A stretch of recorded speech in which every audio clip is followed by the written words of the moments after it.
Cervone, proprietor chef at Heritage. Mayo was eating like antelope tartare at some Tampa restaurant.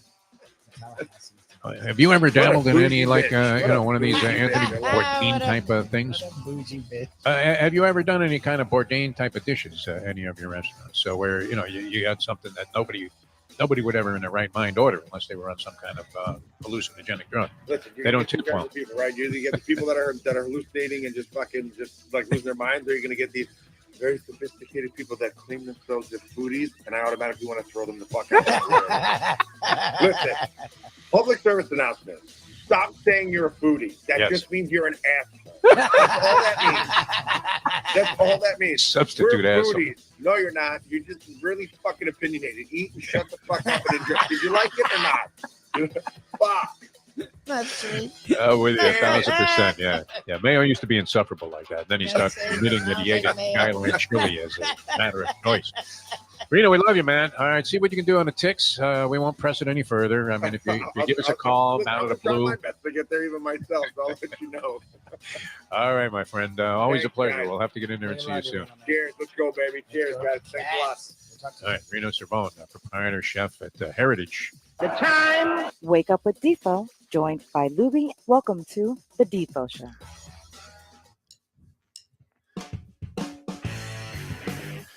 Sarni might be right about that, Mike Lubitz. Morning, everybody. Great to be with you here at the Defo Show. Jeff DeForest, Mike Lubitz. A few minutes from now, we're going to try and connect with Caton Bredar and get the scope and the scoop on her analysis for the Belmont Stakes, a field of 10 going to the post there for the Belmont Stakes. That's tomorrow at Saratoga.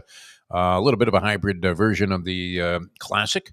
The third leg in the Triple Crown, as they normally go 1.5 miles around the what would you call it? I mean, what would be the word for it? It's not cavernous, right? Because that would be more like an arena. The giant sprawling Belmont Park track layout.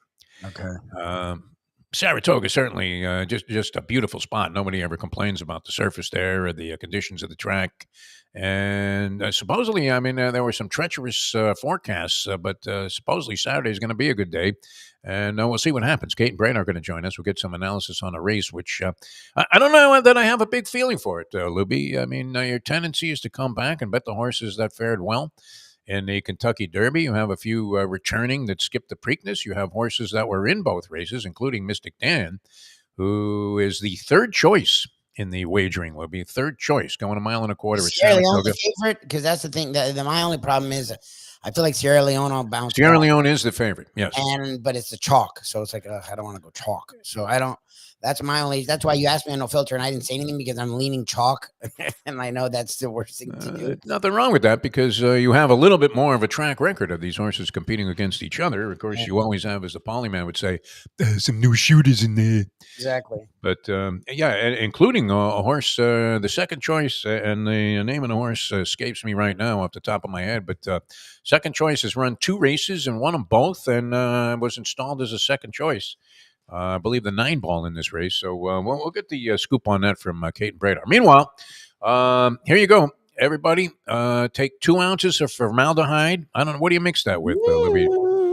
Ether? What do we have to put into this cocktail here? Because we have been sending you straight to a funeral home with our picks on it. I don't know that I've ever been more wrong about NBA games. Just night to night, game to game, series to series. Just when you believe in something, it goes completely the opposite direction. Because you asked me what I thought, and I said I think the Celtics will win game 1, but I think the Mavs will win the series in 6. I don't care what game they win at Boston. I presume it'll be game 2, but I think they'll win in 6. The Celtics will win game 1. That's what I said yesterday. Okay, all right. I don't remember you talking about game 1. Now you talked about the spread. I thought it would be tough for Dallas to win game 1. I don't know about the point spread. I probably would have taken the 6.5 points, thinking it was going to be close, but couldn't have been any more wrong about that, Louis. Well, I didn't think it'd be that game. Don't get me wrong. Look, I gave Porzingis shit. I really didn't know. I didn't think he'd be anything. He hadn't played in a month and a half. And he came out like a ball of fire. He literally is what set the tone. Jason Tatum wasn't good. Jason Tatum was really not even involved in the game, to be brutally honest. Brown tried, and he had a couple dunks that were high flyer, but he didn't do much. It was really their 3-point shooting, which Again, the percentage wasn't great, but they shot a lot and they made a lot compared to the Mavs behind the 3-point line. They had 9 more threes in the game than the Mavs. And Made that, threes. and Porzingis was the big difference in the first half, and that separated. And the Mavs did go on a mad dash to end the first half, start the second half. But Luka does not look like himself. Kyrie was not good, and PJ Washington was just flat out bad. So I did not expect that. I openly admit it. I didn't think Porzingis Lively was in foul trouble. As big a factor, and I did not think the Celtics would rout him. But I thought the Celtics would win game 1. So to me, as we've seen these playoffs, teams have lost by 41 game and won the next game. So I don't. Yes. What it ended up being, I would have actually taken the Celtics in game 1 because I figured with the layoff being home, I didn't even realize the Bill Walton bullshit. Oh God, that's when I knew. No way they were losing that fucking game. My God, they could have just had Bill laying in. What is that? Where you lay in state, right? Where I'm surprised they didn't have an open coffin with Walton in it at mid-court. Once I saw that shit, I throw Red Hour back in there, Havlicek, Bill Russell, every Celtic that ever died. I'm like, the Mavs aren't winning this game. I still think that when the series, to be really honest, I mean, Kyrie Irving was just not good. Luka, what's funny is he had a really good second and third quarter scoring. Yes. His game is predicated on everything. It's he gets to triple doubles, right? That's his thing. He's averaging nearly a triple double, maybe right around a triple double. And he had 1 assist. It's literally his career low in the playoffs. It's got to be near his career low period. I mean, he's always getting double-digit assists. So I can't imagine. Has he had a game where he didn't get an assist in his career? That's kind of interesting. I know Kobe that night that Kobe scored 80 points. What was it, 81? He had 1 assist in that game, which that's Kobe, though. Luka's not that. So, I mean, the Mavs, I don't know, shell-shocked. I don't know, call it whatever you want. The Celtics beat the shit out of them. And even when they cut it to 8, the Celtics went right back up by 20. So the Celtics dominated game 1. I thought they'd win game 1. I still think Porzingis won't make it through the fucking series. I think he'll be hurt by game 3. I tell you where he made a little difference, though. You know, you were talking about the Luka assists and lack thereof. And I saw a great illustration of what Doncic was doing in the series and in the playoffs so far. And he was having tremendous success, Lubie, with the lob pass inside. Yeah. And Dallas was getting a lot of points off that, easy points. There was a stat that the Mavericks on Luka Doncic passes were shooting 58% or something off of his passes. Yeah. All passes, talking about every time he passed the ball, and there was a shot attempt, and almost all of them were dunks. That's why it was such a huge factor. And Porzingis being in there definitely curtailed some of that. He did have 3 blocks in the game as well. So, and even though he's not a defender, you have him as like Henry Finkel, though. You would have thought he's no better than Finkel would be. No, I think they brought him back. Scorer, and I think he's actually a good rebounder, and because he's his size, he at least stands there and blocks the middle, which it was weird because the Mavs got to the paint at will. They just were missing bunnies like Luka and Kyrie, who's whatever you want to say about him, and I've always given him crap, especially the last few years. It's well documented. He's as good at getting to the basket, but it's not like he's like you and me where he gets to the basket and bricks. Like he's phenomenal at conversions at the hoop. Finishes. He was horrendous. Like the mid range, which is where he's almost elite, and he missed layups. Like I'm like, okay. I'm like, look, Celtics fans can celebrate this. If you think this is what you're going to get from Kyrie in this series, you're fucking stupid. So to me, it played out almost not the exact way I would think, but in a way that if you're the Mavs, you can. If I'm the Mavs, I just throw that game away because you're not going to get that game again from those 3 guys. Like you're not. And ask yourself though. I mean, who would be more satified after that game? There are times the losing team goes away somewhat encouraged, or you think, "Wow, we were right there, and we're going to get them tomorrow." I didn't see those signs, and what you did see were tremendous mismatches that were created by the fact that Porzingis was out there. And then the wide spacing of the Celtics on their 3-point attempts. They didn't attempt an inordinate number of threes. I think they were about their average of 42. Imagine that, 42 threes a game. Holy shit. Auerbach is rolling over in his grave. Well, that's the other thing, too, is as you've seen in the playoffs, the Celtics like to shoot a lot of threes. They don't always get there. Like the Cavs and the Pacers actually did a pretty good job at stopping them from shooting that number of threes, not even making them, just don't even let them shoot the threes. And the Mavs are actually really good at perimeter defense. They were horrendous last night. Like, again, I think all of this regresses to the mean throughout this series, and it's why I picked the Mavs in 6. I don't see this being the case I just don't see this. Like I think what we saw in game 1 will. Yeah, I'm going to call her now. Will Okay, very good. level off. All I right. just do. So we'll see. We'll see. I mean, if you're the Mavericks, you're thinking, okay, what do we have to do to reverse this? I don't know that it's a simple answer. And if you're the Celtics, you just have to avoid that drop off into an abyss that they've had a couple of times in the postseason in Game 2 at home. And so we shall see. All right. So you're saying reserve judgment, and it's still okay to believe. You got to believe, and you're kind of reacting a little bit. And I don't say that you're wrong, Louis, because I'm hoping that you're correct. Because I also thought that the Mavericks would be a good bet in the series. I didn't know about game number 1. I probably would have taken the points, and I'd be inclined to take the points again because they'll be offered a very generous allotment, I would think, in game number 2. But you would have to think that maybe they perform a little bit better. They were shooting right around 25% from three-point range, only chucked up 27 threes. Didn't they rely a lot on the three ball out of the corner, as many teams do. They hardly attempted any of those. So they were kind of out of sync in that game, and you're absolutely right. I think Kyrie was like 6 for 19 shooting, and uncharacteristically missed like a bunch of stuff on the inside. Not easy shots, but we've seen him.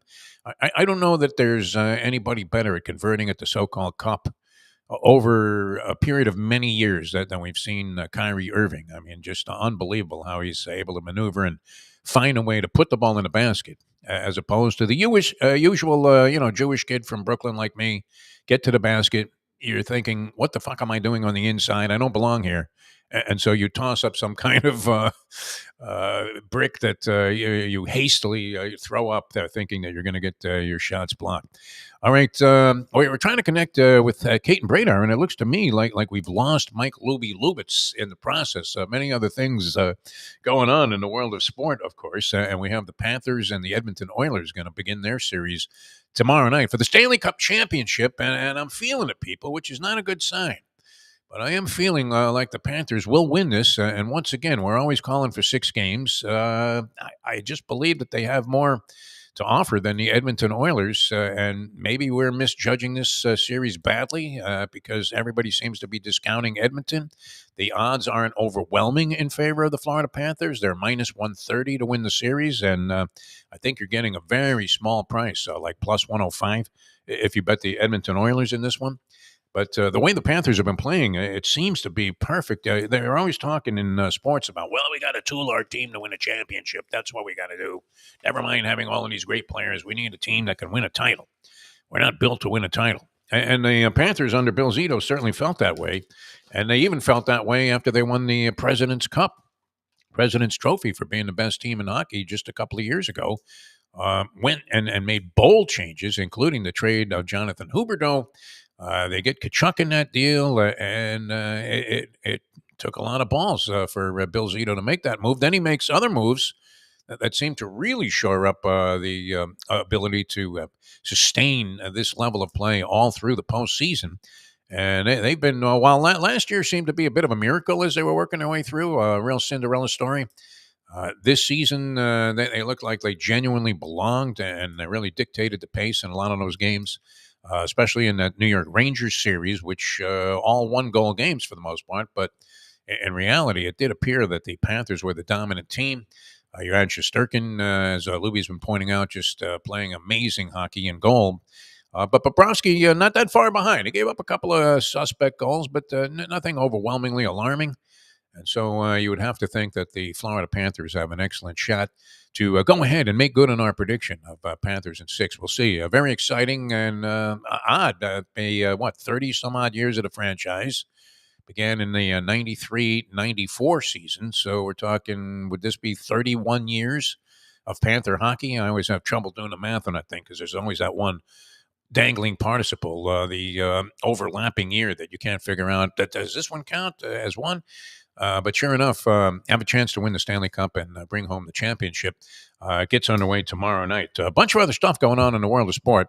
As you can still see us there, Scotty. Good. We got people on the chat line, but I have completely lost connection with one Mike Lubie. So we're hoping that he shows up, and he was supposed to show up with Caton Bredar calling us. I don't believe that FanDuel TV is on the scene there at Saratoga. Saratoga, the Belmont races and Saratoga are telecast and broadcast on Fox Sports 1, Fox Sports 2 primarily, and you don't see the coverage on FanDuel. And I think Caton Bredar probably is immersed somewhere at Churchill Downs for their coverage of what's going on at Churchill Downs over the weekend. But it's a lot of fun. I mean, if you're a horse racing fan, I would imagine it'd be a thrill be a part of this. I think they're what? Are they racing 3 or 4 days at Saratoga? They raced yesterday. Great looking card today with full fields and all kinds of betting possibilities. And then I was trying to figure out a way with my man Piscataway Ray to approach trying to make a score on the Belmont Stakes. I'm not sure that individual race alone. I mean, it could be that 3 horses that you had no inclination to bet whatsoever end up comprising the trifecta. That's certainly possible, but you would have to think that Sierra Leone at 1.25 miles is going to be part of the scene there at the wire, and will go off as the post-time favorite in all likelihood. And then you have the Preakness winner and others who are at Mystic Dan still in there with a chance after winning the Kentucky Derby and running second in the Preakness. So I'm thinking and leaning towards going into pick 4s and pick 5s on what should be a very, very competitive card for the Belmont Stakes. And then, I don't know, what do? You pick a name out of the hat there for the Belmont? Very unromantic to go with the chalk. And I'm not sure, does Sierra Leone have that same run that he exhibited in the Kentucky Derby in him for this race at Saratoga? Skip the Preakness. And now comes in relatively fresh and ready to go and maybe win 2 of the 3 legs of the Triple Crown. Many other things happening in the world of sport as well. I'm all excited today. I can't wait, actually, because 8:30 this morning, right around now, they should be out there warming up for the first of 2 men's semifinals at the French Open. You know, I'm a big tennis fan and love watching what's been going on. Roland Garros is great because the red clay, the slower surface, you get all of these 20-shot rallies. The men have been spectacular. The women have been putting on a hell of a show. Coco Gauff bounced out yesterday as she had to go against, and she's now, I think, 1-10 against Iga Swiatek, as we're going to call her. But Iga, the number 1 player in the world, and she was every bit of that yesterday. Just too consistent overall for Coco Gauff, who ended up in tears in the middle of the match. Had a big blowout with the chair umpire. This was kind of strange, and you're thinking there's no crying in baseball. I understand it was emotional, and the crowd was cheering as she was arguing with the chair umpire with a legitimate beef. I mean, it wasn't like Coco was pulling a McEnroe or Nick Kyrgios and just creating some kind of situation. Certainly wasn't acting like Serena, where she tells the lion judge, "Hey, I'm going to hit a ball right in your face and shove my racket up your ass."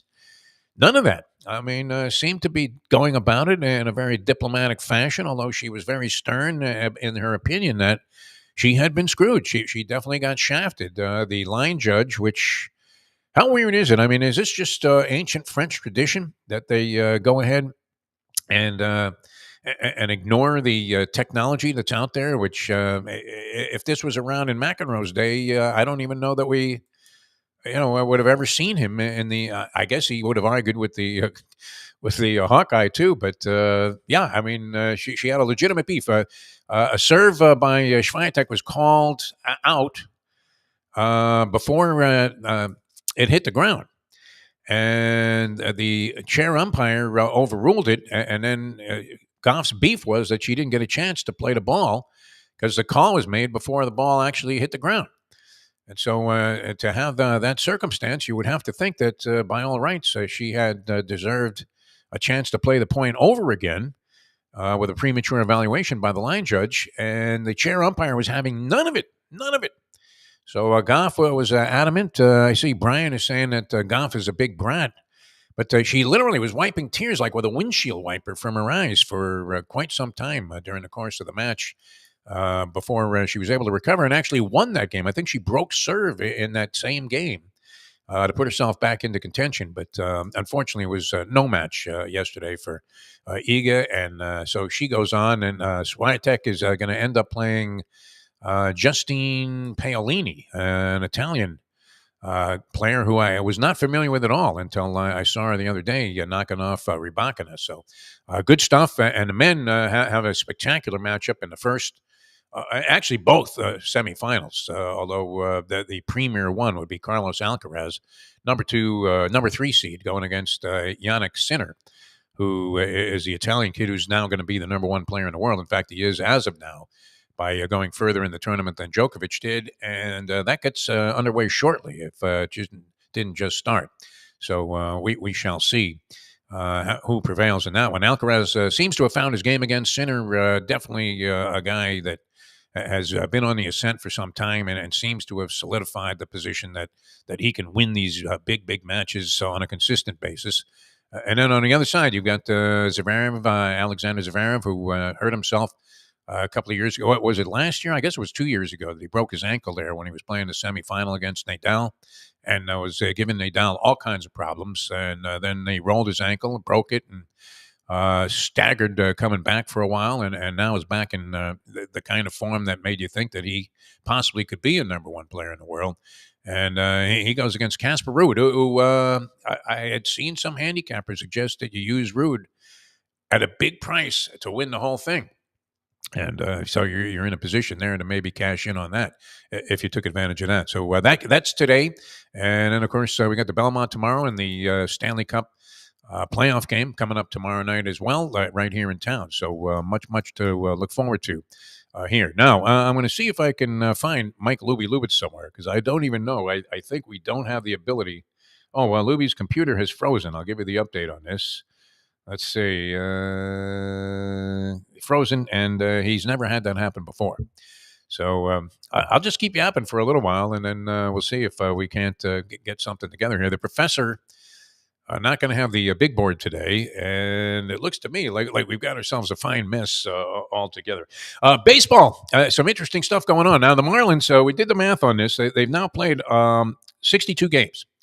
So we have the huge investment in the Marlins under 79. Some people have it at 78 and a hook. I'm not even worried about that for you people, because I think you're going to be okay. The Marlins would have to go with 100 games left. They would have to go 58 and 42. So they would have to play at a 580 winning percentage. This while you're almost certain that they will be trading off more players. I would think the guys that they acquired that helped them get to the postseason last year would appear to be almost certain goners, would they not? With Berger and Josh Bell, 2 guys that were highly instrumental in the Marlins' rise to playoff contenders last year. Came in, Kim Eng, doing a brilliant job there. Now, did she hit on everything? No. But those 2 acquisitions were certainly primary reasons why the Marlins had any success whatsoever last year under Scotty Schumacher, who ended up being the manager of the year. The other thing that was happening last year that isn't happening this year is their ability to prevail in 1-run games. I think they won like 3/4 of their 1-run games last year, like 30 out of 40. This year, not having that same kind of a success, mostly getting crushed like a grape. And so you have the Marlins now almost a certainty to be under 79 wins for the season, 58 and 42. If they do that, you know what? You deserve to lose your money.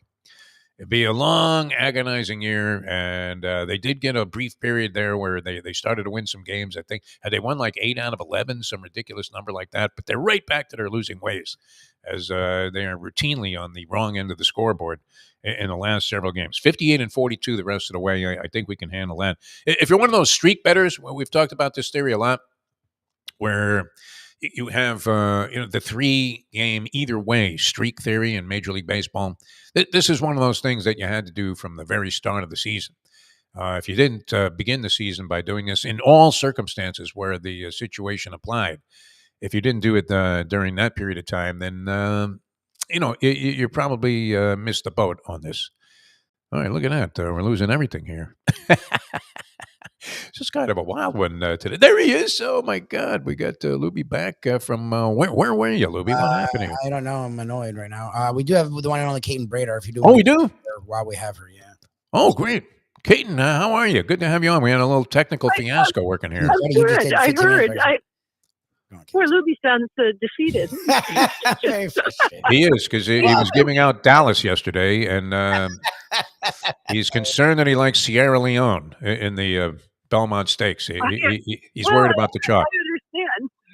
Yeah. You know what? I got to be honest. I let me put it this way: you've got one of the best riders in the world. So, but I do think Sierra Leone is maybe better than everybody else in the field. But the problem is, how do you bet on him at such a short price, especially since he comes from the clouds? And what if it turns out that the bit and the rider and all that doesn't work? So, I mean, I'm using him, but I'm trying to beat him as my top pick just because I think this has been a year where you have somebody new winning every time in these big races, and maybe this is another one of those cases.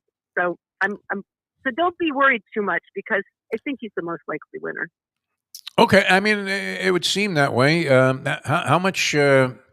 How much do you make? An entirely different scenario for the Belmont Stakes. We're always talking about horses going a mile and a half, and whether it's you're thinking naturally the inclination would be to bet the kickers, the closers, but that has been proven to be an unfortunate line of thinking many times because speed sometimes goes all the way and often does in the Belmont Stakes, if unchallenged, especially. How much does the strategy of the race change now? A mile and a quarter over the Saratoga Oval as opposed to a mile and a half at Belmont?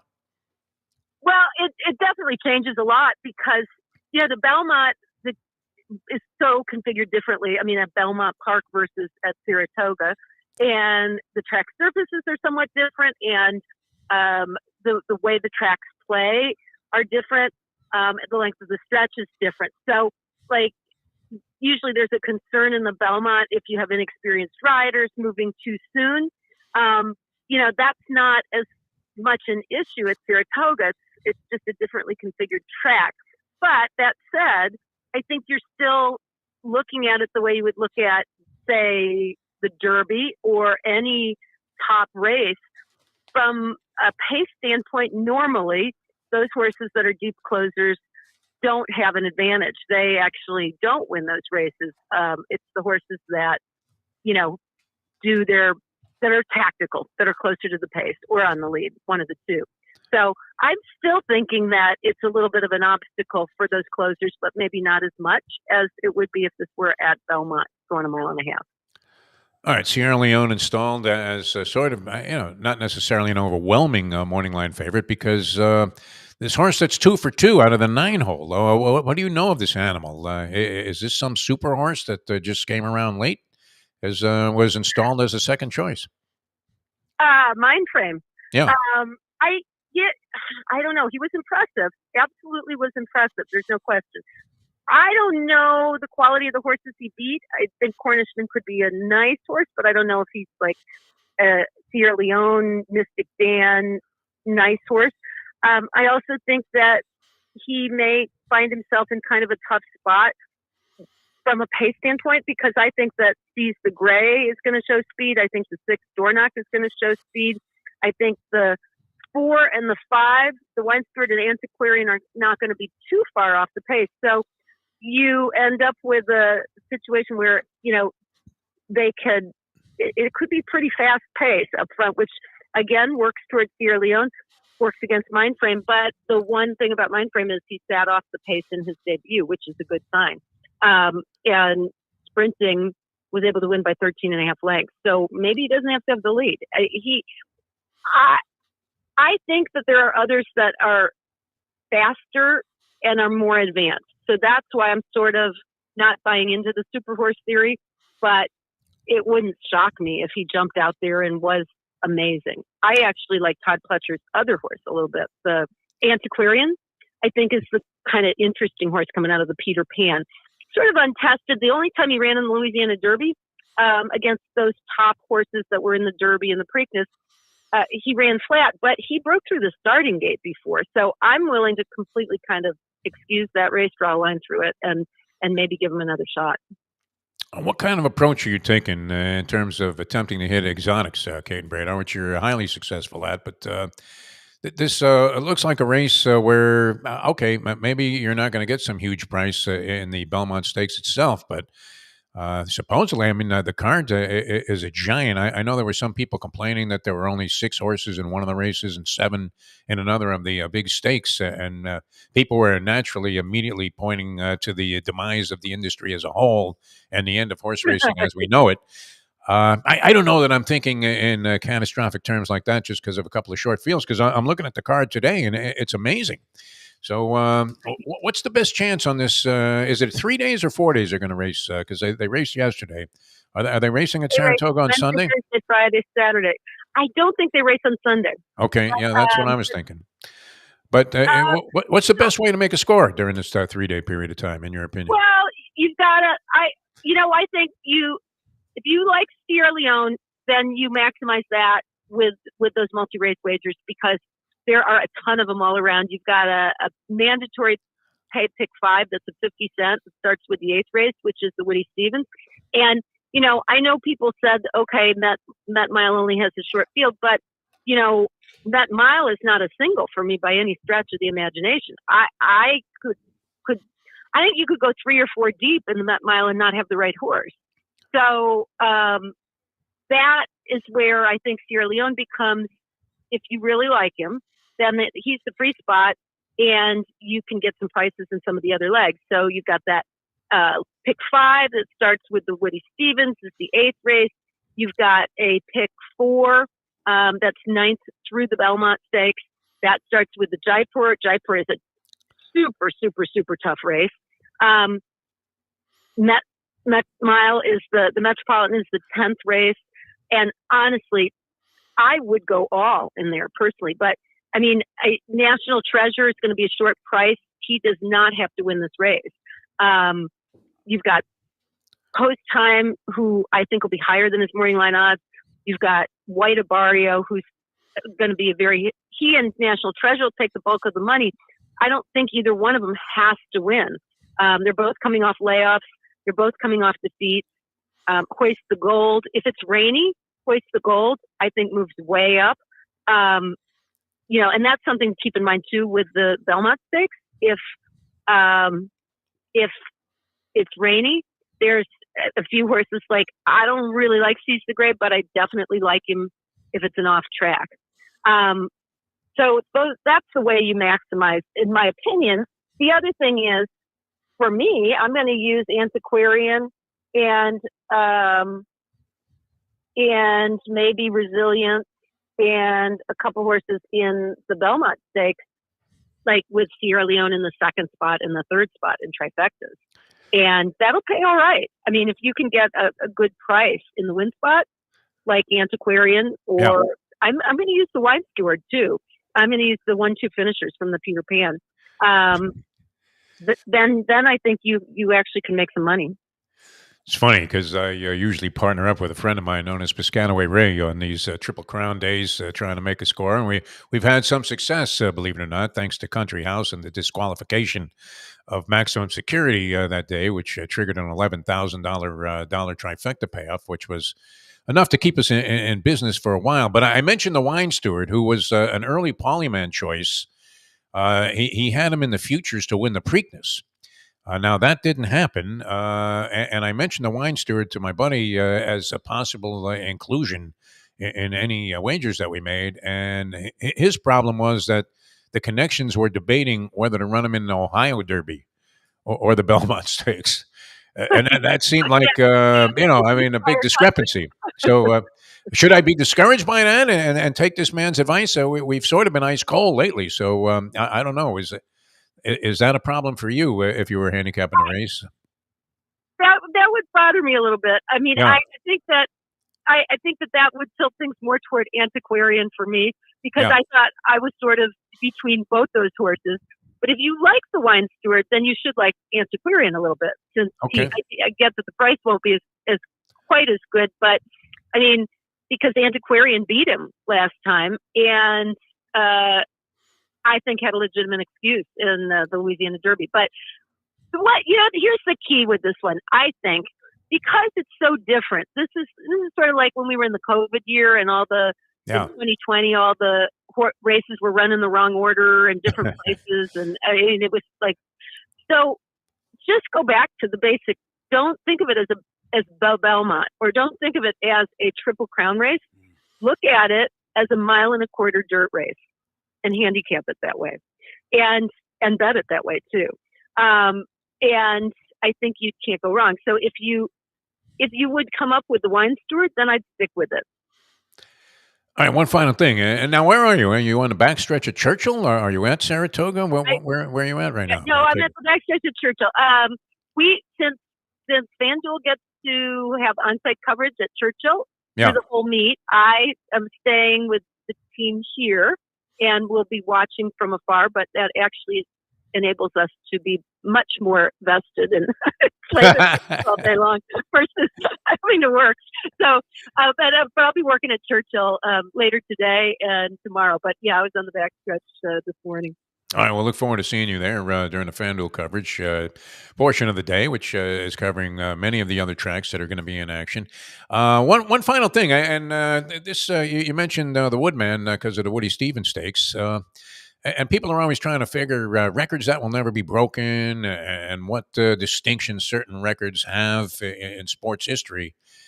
Can you kind of quantify where 5 straight Belmont victories would stand in the overall spectrum of sports records for the Woodman? Which, I mean, I can't imagine that will ever be approached or eclipsed. No, I don't think we'll ever see anyone do it again. I mean, I don't know that you'd ever see anyone do. I mean, it'll be interesting if you ever see somebody win 2 or 3 straight Belmonts. Just back to back. I mean, it's just back to back is so unusual and so unlikely. So, I mean, it truly would be like winning 5 straight Masters. I would think, I mean, it's just, I don't think it would ever happen. No, that doesn't look good. I'm betting against somebody doing it. I don't know that. Now, if we can just get them to let us bet who's not going to win the Belmont. Well, I'd be pretty good at picking that. Just take my winner and put a ring around it. All right, Caton, you have a great day and good luck on all your wagers. We'll be looking forward to your coverage and your opinion on all of this stuff on FanDuel TV, where you're doing a tremendous job. And we always appreciate not only seeing you there, but the fact that you would consider lowering the credentials of your career achievement by being on this show as frequently as you are. We really do appreciate it and love you very much. So thanks so much for being with us. Well, it's a treat, and I always enjoy talking to you guys. Good All right. Thanks so much. Caton Bredar, ladies and gentlemen. All right, Lubie, you know what? Now, is the professor going to join us? Is that on? He'll be joining us shortly. Okay. All right. We'll take a quick break. He's there. Yeah. Oh, there he is, the professor. We'll just go right to it. The professor joining us, ladies and gentlemen. Professor, how are you? I've been better. How about yourself? Well, yeah, I guess you could say that every day. I mean, I've been day to day for some time now, and especially cruising in on 73. That's a number that's blinking on the board. Last night was rough. Yes. Yeah. What were you all over the Mavericks money line? What happened? I mean, it wasn't really that aspect. Yes, but it wasn't really that aspect of it. It was, you watch that game and it's really hard to see the Mavericks winning this series. I'm not trying. Not for Lubie. He's clairvoyant. I'm not trying to overreact too much to one game. Yeah. That's always a bad idea in a series. But you've really got a pretty good idea of why this is going to be a very difficult matchup for the Dallas Mavericks. Defensively, the size they do have doesn't bother the Celtics. We've all been trying to sort of ignore it through the Western playoffs, but the fact that Luka really can't guard anybody on the wings, and the fact that the Celtics, 2 best offensive players are wings, so he's going to have to defend one of them. And honestly, the fact that the Celtics did as good a job on Kyrie as they did, and I assume I assume Kyrie's not going to be as bad as he was last night through the series. No, very uncharacteristic. This is going to be a tough matchup for him as well. Again, Boston, much as I despise them, yes, when they have Porzingis, they are a very difficult matchup for anybody. And then, we have seen throughout the course of the season, Dallas really was not an elite team throughout the course of the regular season, and looked like it at points during the playoffs, but maybe really as much as anything took advantages from some youth on Oklahoma City and then Minnesota, and not so much last night. I don't want to be, prisoner of the moment guy, but Again, not that they won't get a game or two, now that won't be a competitive series, but after last night, difficult to see the Mavericks actually winning this series. Yeah, I would agree with that. At least for now. Although we have seen reverse blowouts in the postseason involving the Celtics. Again, I'm not saying it's time to. Hey, you got to give up, Rock. It's it's not. These were good fighters. It's not time to throw in the towel, but Game 2 will be pivotal, though, in my opinion. Very I tough really to believe be it. optimistic coming off of that game. You would have to see some kind of tangible improvement in terms of Well, closing the gap. Again, a total smokeout, and congrats to Andy, who was all over the under, which as I was leaving Landlubbers and driving home with Lubie there, was sitting there saying to myself, boy, you know what? The more I think about it, the more that under really probably was the way to go in that spot. But, I mean, again, if you're the Mavericks, part of the problem is Jason Tatum was really bad last night, and the Celtics still managed to absolutely smoke him out. Yeah. And if Tatum had been decent, probably would have hung like a 120 spot on him. So again, not a lot of great news for you on the NBA championship front, dear viewers. It's looking pretty bleak right at the moment. Yeah, and you would expect a better performance out of Dallas, maybe in Game 2. Do you see Porzingis in the same light as Lubie, that he is no more impactful on games that the Celtics are in than Hank Finkel? I didn't say that at all. I just wait for him to get hurt. I know. I mean, I think that's pretty much obviously the opposite is completely true. I didn't say that at all. I just wait for him to get hurt. He's proliferating this theory like he's a MAGA Republican, talking about the insurrection, where it just didn't happen. But I thought Porzingis would make a difference in his game. Definitely try to Tanya Harding him if you get the chance. I think he'll get hurt again. Very vulnerable. I mean, the fact that his legs could explode at any moment. Yeah, he's blowing him. Yeah, I think he'll be hurt by game. Very true. But yeah, I mean, honestly, if you're the Dallas Mavericks and given your history, where the fuck is Brian Cardinal when you need him? What do you think of you're a big college basketball guy? I mean, what do you think of Danny Hurley going to the Lakers? What do you make of that? Is that official now? Did I miss this? No, I think they're just I think it's the stupidest move on both sides that I can possibly imagine. It's a nice way to characterize it. Yeah. I know. How does this move make any fucking sense for anybody involved? Because if you're the Lakers, let's be honest, your course is set for the next 2 or 3 years. For as long as LeBron is around, you are what you are. You have LeBron and Anthony Davis. They're both aging stars. LeBron has never really had a serious injury history. Davis gets hurt every year. Neither appear to be going anywhere. You're maybe the 5th best team in the Western Conference at this point. And you don't really, if you believe in Danny Hurley, you go for this culture and hard work and bidding. Anthony Davis's body's not going to handle that. LeBron's body isn't going to handle that. And I don't mean they're going to get injured. I mean, realistically, what can AD and LeBron at their respective ages be expected to play in a regular season? 65 games, maybe 70. I mean, load management, particularly for players that age, is a very real factor in the NBA. So you can't do this, well, we're going to go hard every day. You don't have the young players to do it. I mean, who's your best young player? Austin Reeves? I don't know that Russell's counts as young anymore. He's sort of middle-aged as NBA players go. I don't see how the Lakers improve through culture. And I don't see Danny Hurley as the type of guy between his ego and his mouth who's going to just sit back and let LeBron run the team for the next he's not doing that. No, I don't see that culturally working. And on the Hurley side, if you wanted a giant bag of money, why didn't you take the Kentucky job? Like the numbers I saw thrown out last night, which was somewhere in like the 6 years, 80 million range in terms of a potential, cash grab for Hurley. Kentucky wasn't going to be far off of that, if all in, when you consider media and NIL and everything else. Kentucky might have been a little better than that, honestly, and a much easier spot for a coach to achieve their ends. Like, again, I don't see how this Laker bunch is a championship team, and I don't see again, I don't know how Hurley and LeBron coexist. Even if LeBron really loves his style, like at some point you're gonna get whose team is this? Is it Danny Hurley's team or is it LeBron's team? And throughout his career, the clear answer with every coach has been it's LeBron's team. And I don't know how Danny Hurley, you go from a college guy to adjust to that's the reality in the pros. I don't see how this makes any sense for any party involved. Glad my son has grown up, Louis' age. Because imagine a babysitters union formulating and people pointing to the fact that Danny Hurley would be getting $15 million a year to babysit Bronny. You think you're going to be able to lay $15 an hour on somebody to come over and watch your bratty kids? That's the one angle of this I sort of get, is that LeBron has decided Danny Hurley is a guy to help him develop Bronny.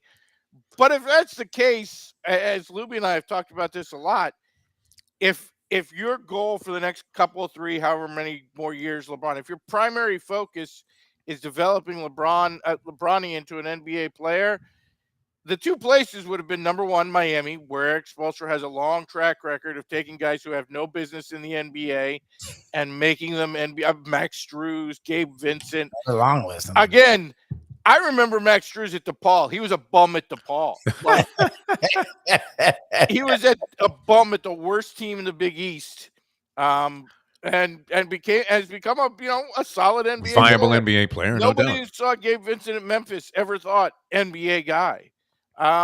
So the Miami Heat would be for me, absolutely the natural place because they have a track record of developing guards into NBA players. And the other place, Pop and San Antonio with Wemby. So you got the star of the future developing, and you have a guy who, again, Derek White on the Celtics, a guy with a track record of being able to develop young players who maybe are marginal talents in the NBA guys. If I'm LeBron and Bronny is really your priority, those are the only two goals. And you're going to say salary cap or contract or whatever. You're LeBron. You make more money off the court than you do on the court. You don't have to work. You could take a mid-level exemption and not have to give a damn. Like your NBA salary, if you're LeBron, is like your bar tab money at this point. You would think too that if the Lakers were going to hire a high-profile college coach that had some success, they'd be more likely to go with a guy like Calipari or maybe another even guy our with a man track Rick record. Pitino. Yeah. Another guy with a track. I mean, I don't know about Pitino. I mean, I don't think he would be interested so much in doing that at this point. Between the age and, let's be honest, LA is probably not a great. But the style of guy that you would think would fit that sort of condition that LeBron creates. Well, again, the entire NBA is now dominated by Kentucky guards. So Calipari would be another guy if your priority is developing Bronny. Again, I don't see Hurley's ego meshing necessarily well in the NBA to begin with. Yeah. Particularly a situation like Los Angeles, where there's not one but two aging megastars who need some load management, and that does not in general fit with the college vibe. It doesn't make any freaking sense to me. Other than there's a star power factor, and Lakers have always obviously gravitated to that. Outside of that, I don't understand even the conversation. Like to me, this would be you call Hurley's agent. I don't know if he really fits you. And if Hurley's being honest with himself, he'd probably say, I don't really fit with this particular franchise. That style of his, where he's just yelling and screaming the entire time and seems on the verge of a nervous breakdown. I don't know that that's going to work. I mean, honestly, it would seem so out of place. It really who was the last college coach who worked really big in the NBA period? Larry Brown? Like, honest, I really don't know if you pointed at college coaches who your success guy is. Lubie said, well, Brad Stevens had a pretty good run. Yeah. They did okay, but if you're the Lakers, you're not hiring a guy to make unexpected playoff runs to the conference finals. Particularly with LeBron on the roster, you're hiring a guy to try to win a title. Yeah. Who Billy Donovan, I would largely say, has been a failure as an NBA coach. I mean, Rick Pitino, great college coach, never really achieved Leonard that Hamilton. much in the There you NBA. Yeah, Hamilton, Calipari, Floyd, Lubie's favorite. Lon Kruger. I mean, the list goes. I mean, the list goes on. And on. Yeah, a lot of guys. Yeah, it's a long and largely failed list. Yeah. All right. My understanding is that we're not doing the big board today. No, he has We're a not? big board. Oh, you have one? Okay. He has a All right. big Yeah, I board. worked He's, hard on Louis one. told and me it it's was a- Blow Off City. It's an Yeah. important he has a big topic. board. Oh, good. But Okay. before that, Yeah. I had forgotten the college baseball playoffs were going on. I'm looking at the schedule today, and I think the Dogs are live today in college baseball. Oh, cool. Kickoff with noon with Florida State and UConn. UConn really, after last week going out to Oklahoma and kind of dominating that region, has a feel of team of destiny about them. And FSU, not the greatest history in this particular round of the tournament.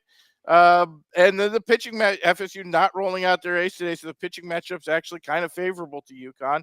I think they're live at plus 240. I think Kansas State is live against Virginia. Virginia, usually a team that's pitching and defense. They're a big lineup team this year, and their pitching not that great. K-State maybe going to Charlottesville. And the one I really like, you look at West Virginia and North Carolina. West Virginia has taken maybe the best starting pitcher in the country into their game one matchup against North Carolina. They're plus 200, and I think they have notably the better of the pitching matchup. So I think the Mountaineers are very live at plus 200. So, and the Dogs have barked a little bit in this round overall the last couple of years in the NCAA College World Series playoffs. So I would look at all the Dogs today. I think very live. Maybe Now, not. are they already assembled in Omaha?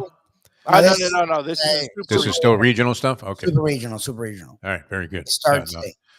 Well, one of the great sporting events, honestly, no matter what kind of level of sports fan you are, if you like grassroots kind of stuff, still some of the most entertaining sports activity I've seen was actually, and the atmosphere was just perfect at the College Baseball World Series. It was great out there, especially if your stomach can tolerate the runzas, which are commonly sold as one of the, what would you call it, a native food of Omaha, known for the steakhouses, but these runzas were aptly described. I mean, they would give you the runzas for sure. If like a corn dog was a sandwich, that's what a runza is. Yeah. It's like a baked, it's like a hot pocket, honestly, is what it is. It's a fucking hot pocket.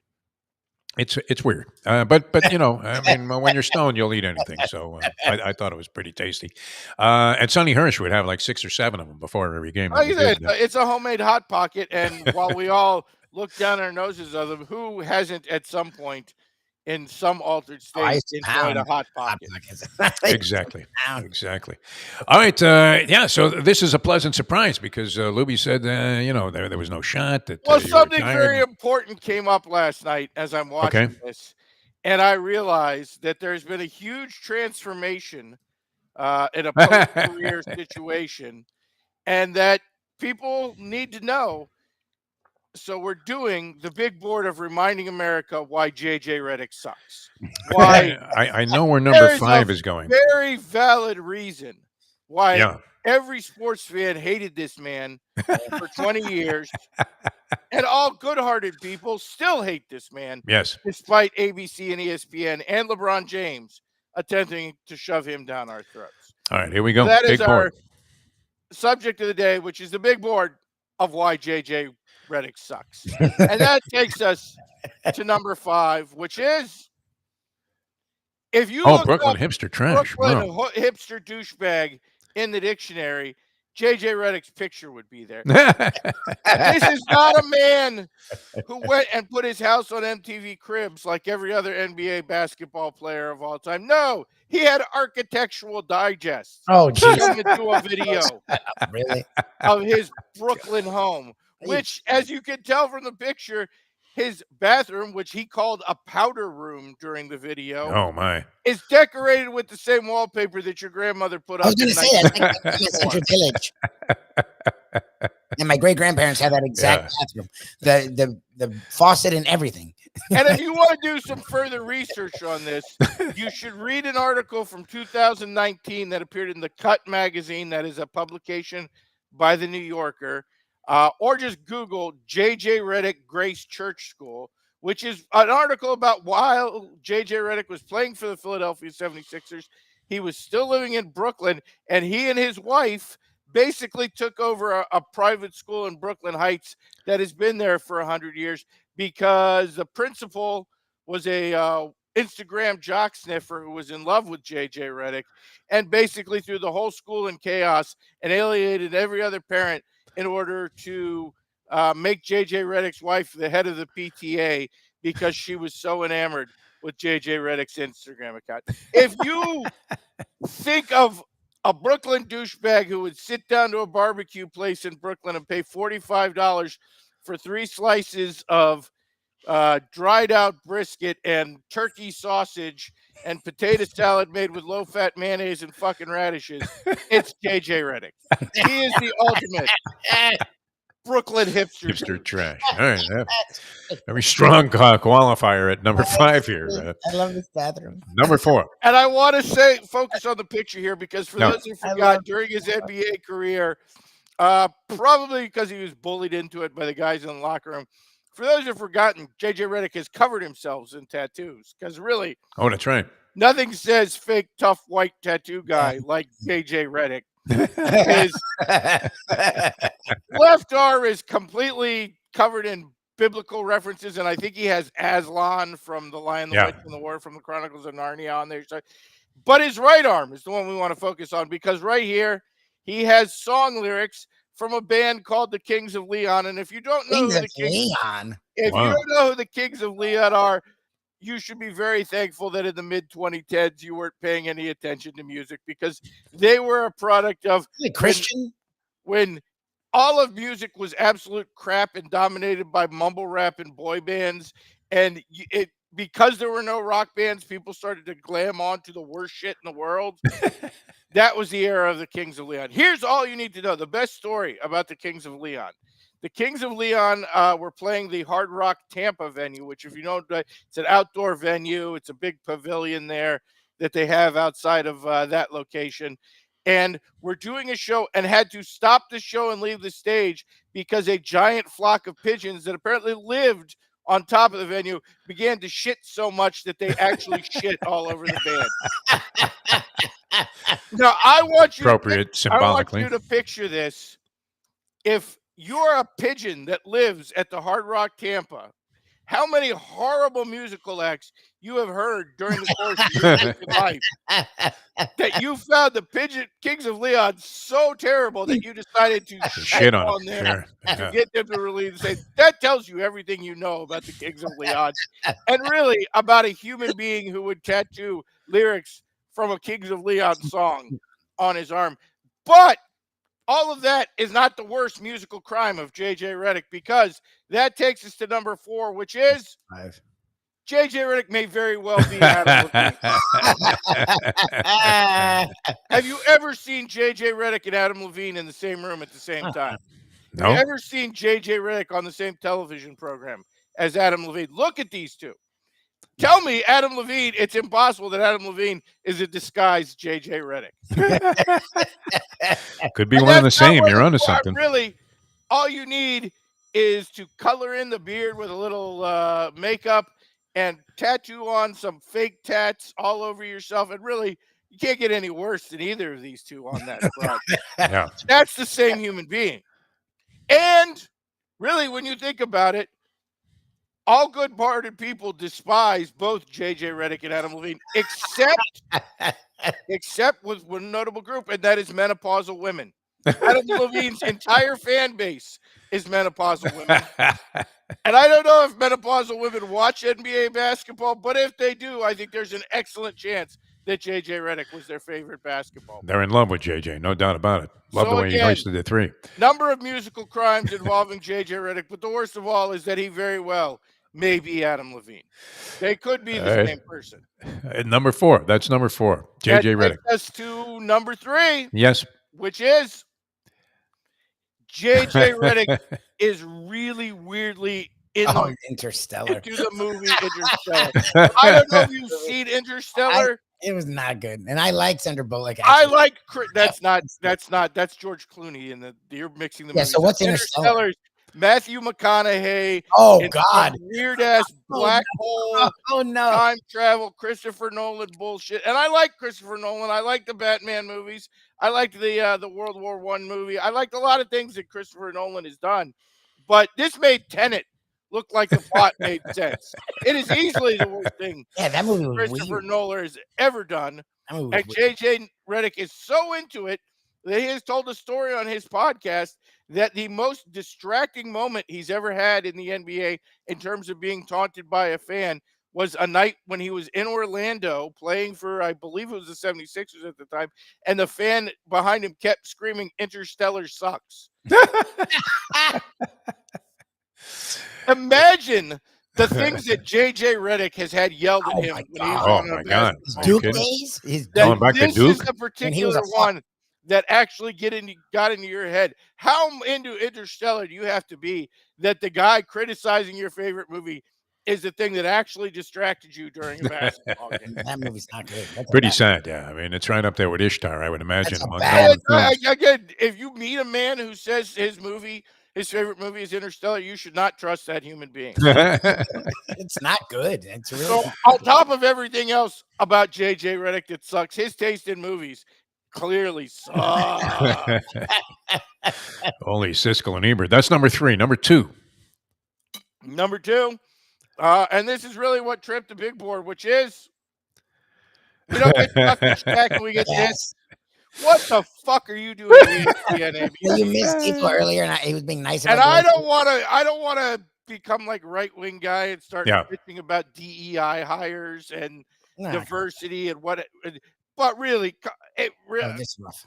Mike Breen, you can't bang your way out of this. Like, It's unreal. I know it stands out even more that he's have lost you ever Jackson been and an Denver. NBA fan who said, "You know what I need in my life is more Doris Burke"?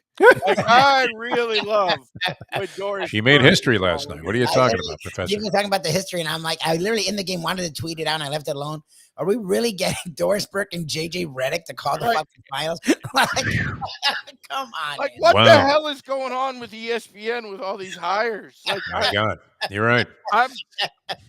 and honestly, ESPN, are you actively trying to taunt your audience? Yes. I think so. All Yeah. the players in the NBA, JJ fucking Redick. Who's next? Is it Leitner? Like, honestly, who's the next guy that America has hated for decades? And Grayson decades? Allen. Now, Yeah, Grayson, Grayson, right for Grayson Allen, yeah. He's got a contingency deal with ESPN right now. I honestly think that one's a little too close. I think maybe in 5 years it'll be Kyrie Irving, and they will actively encourage him to talk about Hitler. Yeah. Like, He'll have an Kyrie- Adolf bobblehead next to him. Kyrie, we don't even want you to talk about basketball. We want you to give your opinions on science and politics. Yes. That's what you're hiring you for. I don't even know what to say to ESPN executive. Who in the ESPN boardroom was like, you know what? America needs more JJ Redick. That's what America's calling out for. Let's not just hire him. Let's instantly put him to the number 1 teams on the finals for the next decade. Did seem like a bit of a meteoric and maybe unjustifiable rise. Honestly, it makes me long for the days of Magic Johnson's talk show. Magic Johnson was less annoying as a talk show host than JJ Redick is as a basketball analyst. And to boot, you got Doris Burke as his sidekick. Yeah, and if anything, she's modified her Yeah, commentaries now that she's the number 1 cheese there. She used to actually be more interesting, I think, than she has been on these particular broadcasts. Yeah. Again, we can't have Charles Barkley and Shaq anymore, and this is what we get as a No, it's ugliness. There's no doubt about it. And you ask yourself, why wouldn't whatever network, I guess NBC is going to be the new one back in the game in the NBA coverage racket. Why wouldn't they just take if these guys would all go for it, to take the TNT show with them? Well, since apparently they are going to be on Peacock a lot. That's right. The Yeah. thrust of the NBC, which means I won't watch it because I refuse to turn Peacock on. Yeah. My suggestion is you should hire JJ Redick and Doris Burke so I never have to listen to them. All right, that's number 2. We lose Chuck and Shaq, and And I we think get JJ and Doris. number 1 is why America hates JJ Redick and should continue to in his post-playing career. I mean, Yes. There you go. But he's I a Blazer Duke. He's like, it had to be there. Really need this. And again, the It's later picture in him. says the picture says it all. Wasn't like we enjoyed him at Duke. no, I mean, no. the only part I enjoyed at Duke of JJ Redick's career is that he continuously failed. Like he never won a championship. The only time he got close, UConn basically smoked him out, and the game got close at the end because of a half-court shot to cover. Again, I initially in my I hate Duke list had left He JJ left it Redick off, which was weird. off Yeah. more than most. And it was because I assumed as soon as his mediocre playing career was over, we'd never hear from him again.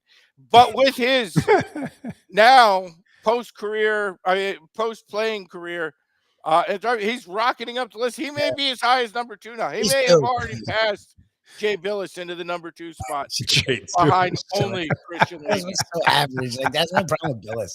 I mean, Bobby Hurley sticking around through his brother has made him Yeah. a contender up there too. But JJ Redick, That's right. now that ABC and ESPN is determined to make America be exposed to him, may very well be number 2 among annoying Duke players at this point. A not so subtle reminder of the reasons that we want JJ Redick to go away. The professor, ladies and gentlemen.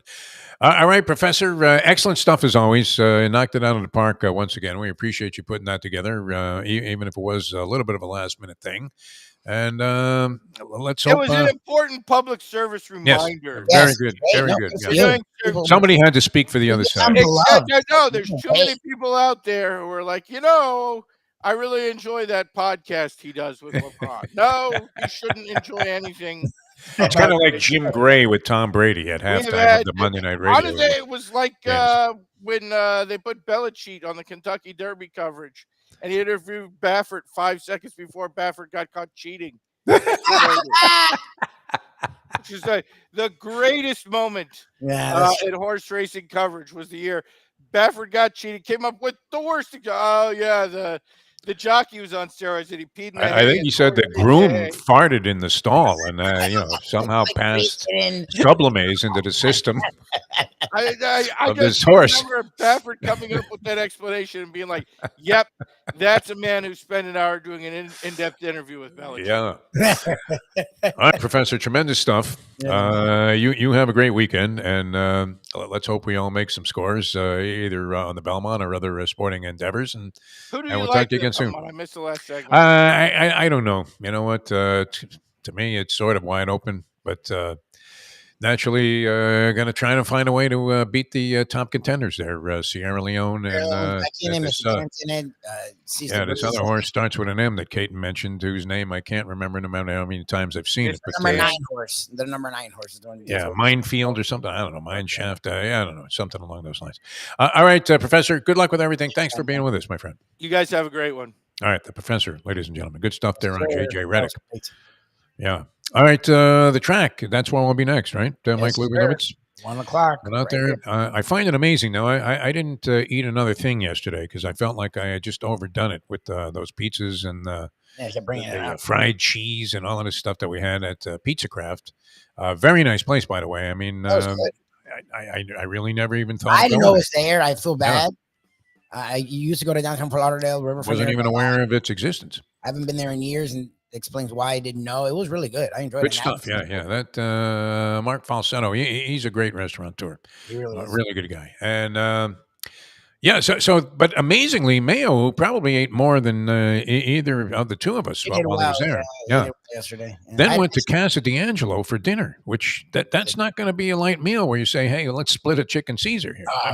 I mean, especially since he loves Angelo Elia. We love Angelo. Oh Elia. my God, yeah, the guy's great. I mean, there's no way he went there and didn't go. He said he was gonna because they do some really nice fish dishes, and that's where he was supposed to go. Yeah. We didn't get any picture. He had a veal chop stuffed with every type of cheese that they make in Italy. What are you talking about here? I presume he didn't do that. One of those big things that comes in the rope wrap, and they're carving the shit out of it in the kitchen. All right, so we'll see you from Gulfstream Park later on today. And, of course, great card at Saratoga, at least from what I could make of it, just from a quick glance on the toilet seat this morning. big full fields and 12 races going today. So great day to get out there and punch away at Gulfstream Park. We'll see you then. From Mike Lubie Lubitz, I'm Jeff DeForest. Thanks for tuning in, everybody. We'll see you next time as we leave you on a Degenerate Friday. Now that. The time. We had our share of fiascos today, Lubie. We really did, it all was the way around. It is 9:22. Let's go to eat a damn snack. Look what they done to my show.